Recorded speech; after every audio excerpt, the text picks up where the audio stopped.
Perlahan tapi pasti, ibu kota Nusantara mulai menampakkan wujudnya. Ya, namun di balik mega proyek Ibu Kota Nusantara terdapat jerih payah para pekerja konstruksi yang menyimpan kisah suka dukanya selama bekerja.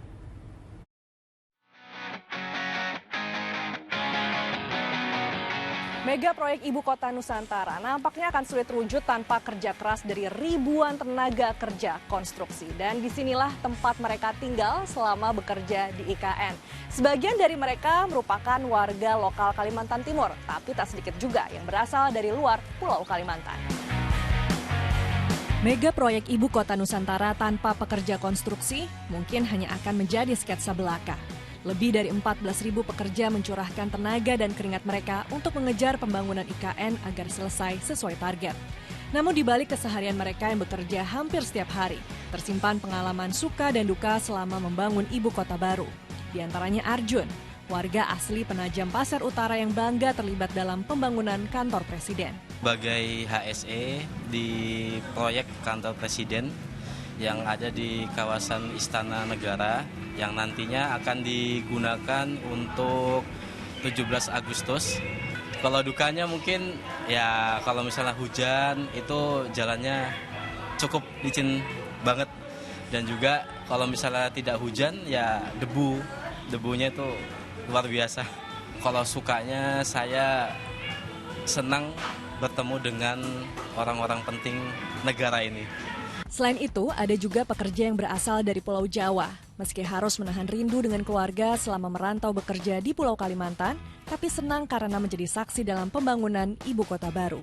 Takut nggak sih ada resiko pekerjaan? Enggak Ya? Dari dulu emang enggak ada ketakutan, emang udah resikonya orang kerja, kita terima aja. Gitu. Ada rasa kangen nggak sama keluarga?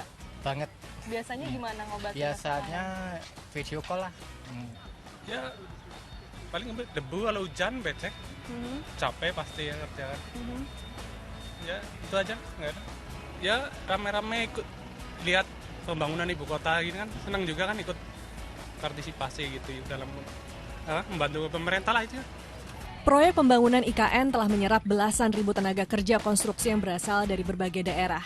Maka untuk menunjang kenyamanan mereka selama di IKN, Kementerian PUPR membangun rumah susun untuk hunian pekerja konstruksi. Terdiri dari 22 gedung yang mampu menampung hampir 15.000 orang. Setiap gedung memiliki 4 lantai, dengan masing-masing kamar bisa ditempati 6 hingga 15 orang.